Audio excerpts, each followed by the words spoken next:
Praise lord. మరి ఉదయకాల సమయంలో దేవుని యొక్క నామాన్ని బట్టి ఈ రీతిగా అరుణోదయ వాగ్దానాల ద్వారా దేవుడు ఎంతగానో మనతో మాట్లాడుతూ ఉన్నాడు. దేవుడు మరి ఆయనను విశ్వసించక మునుపు, ఒకవేళ ఆయన గురించి బహుశా తెలుసుకోక మునుపు మన జీవితంలో మరి ఎంతగానో బలహీనమైన స్థితిలో మనం ఉండవచ్చు. అలాగే మనం ఏం చేయాలో అర్థం కాని పరిస్థితిలో ఉండవచ్చు.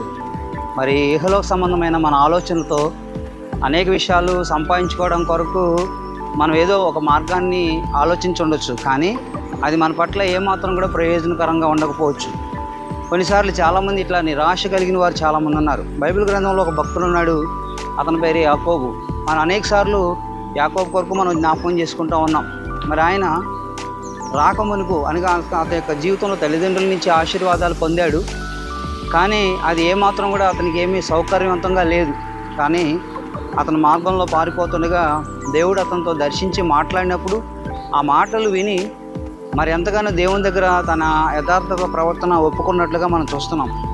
అలాగే తన మామ అయిన లాబాను దగ్గరికి వెళ్ళినప్పుడు అతను తన కూడా కుయుక్తితో మాట్లాడుతున్న మాటలను బట్టి మరి ఎంతగానో బలహీనపడ్డాడు. అయితే అడుగుపెట్టిన ప్రతి స్థలంలో కూడా దేవుడు అతను ఆశీర్వదించడానికి దేవుడు ఎంతగానో అతనితో మాట్లాడినట్లుగా మనం చూస్తున్నాం. బైబిల్ గ్రంథంలో మరి ఆదికాండం 30వ అధ్యాయము 30వ వచనంలో ఒక వచనంలో అంటున్నాడు, నేను రాకమునిపే నీకుండినది కొంచెమే, అయితే అది బహుగా అభివృద్ధి పొందును. నేను పాదం పెట్టిన చోటల్లా యెహోవా నిన్ను ఆశీర్వదించును.